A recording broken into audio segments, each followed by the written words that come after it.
자, 최근에 주변 사람들 중에 독감에 걸렸다는 사람 들어본 적이 있나요? 저는 한 번도 들어본 적이 없거든요. 자, 2020년 9월자 뉴스인데 코로나 방역에 남반구 독감이 사라졌다.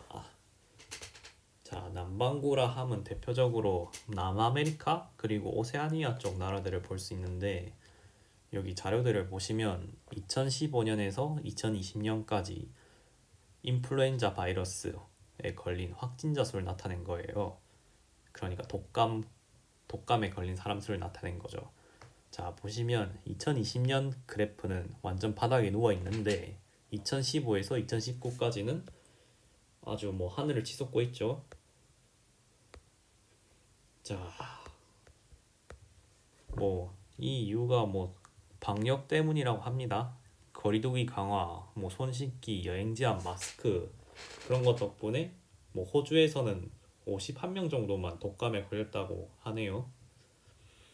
자, 우리 북반구의 상황은 어떠하냐? 북반구라 함은 우리나라, 일본, 중국, 미국 그런 나라들을 뜻하는데, 자, 북반구 쪽 나라들도 비슷해요.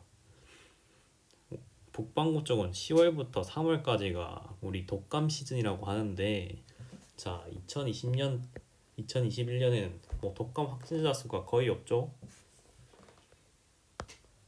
30년째 지켜봤지만 이런 적이 처음이다. 전문가들이 그런 말을 하네요. 자, 2017년이랑 2020년 비교하면은 그 수가 130분의 1 수준이라 하는데 정말 대단한 것 같습니다.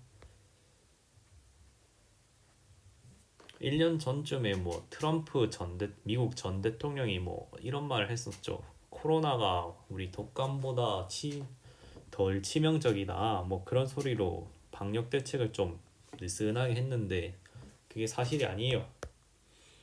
자, 이 자료는 10만 명당 코로나 사명자와 그 다음에 독감 사명자 수를 비교한 표인데, 자, 일본에서는 3.77명이 거의 사명자로 치는데, 코로나19 때문에 한 10만 명 중에 3.77명이 죽었는데 독감은 3을 뚫지를 못했어요. 10만 명당.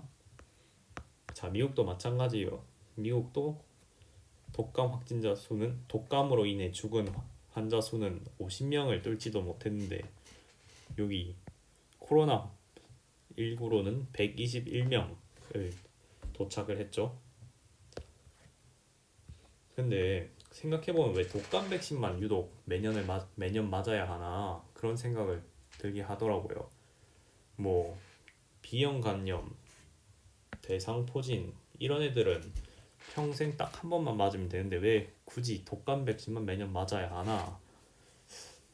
독감 바이러스가 유독 변이를 잘 일으킨다고 합니다. 그래서 매년 그 변이를 일으키는 거에 따라서 백신을 만들어서 맞춰야 되는데 어떻게 하면 백신 이런 거를 결정하는지 한번 궁금해 보신 적 있나요? 자, 독감 백신을 만드는 게 참 복잡한 프로세스예요. 이게 세계가 북반구랑 남반구로 나눠져 있는데 WHO에서 1년에 2번을 만난다고 합니다. 독감 백신을 만들려고. 한 번은 북반구 나라들을 위한 회의고 다른 한 번은 남반구 나라들을 위한 회의라고 하네요. 자, 북반구 쪽을 봅시다. 북반구 쪽에는 2월 달에 미팅을 시작을 한다고 합니다. 그래서 딱 2월에 만나서 그 전해에 유행했던 독감 백신 데이터를 기초로 해서 올해에는 어떤 유형의 바이러스가 유행을 할까 그런 거를 결정을 한다고 합니다. 그래서 9월에 접종을 시작을 하는데 그 사이에는 백신을 만들고 이제 그 만든 백신을 나라에 뿌리는 그런 기간이 되겠고요. 남반구는 반면에 북반구 나라들이랑은 기후가 반대니까 9월에 미팅을 시작을 해서 4월에 백신 접종을 한다고 하네요. 근데 우리가 백신을 만드는데 무엇을 쓰는지 아나요? 달걀을 쓴다고 합니다. 달걀.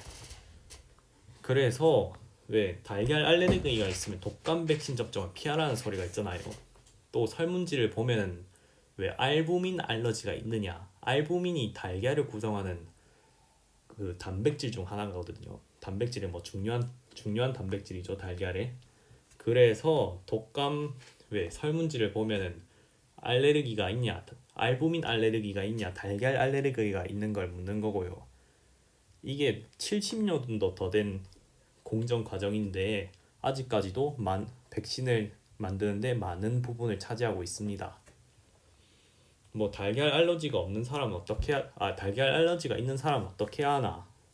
지금까지 백신을 만드는 방법 중에 두 개가 더 있어요. 자, 하나는 셀 베이스드 백신, 그러니까 세포에 바이러스를 배양해 가지고 백신을 만든다. 두 번째는 제조합 백신이란 건데 이것도 뭐 다른 기술이기도 해요. 그래서 이 두 가지를 이용해서 달걀 알러지가 있는 사람들을 위한 백신을 만들긴 합니다. 근데 뭐 대부분 이렇게 달걀을 쓰긴 하죠. 제일 값이 싸니까 무엇보다. 근데 이 독감이 없어지는 게 유독 마냥 좋은 일은 아닌 게, 뭐 독감이 없어져가지고 이제 병원체에 대한 사람들의 면역력이 약해지고 이게 오히려 독이 될 수도 있다고 합니다. 그래서 뭐 이거를 산불에 비유를 했는데 과연 이 코로나 방역이 끝나서 방역 수준이 느슨해지면서 독감이 어떻게 되는지 앞으로 지켜봐야 될 것 같습니다.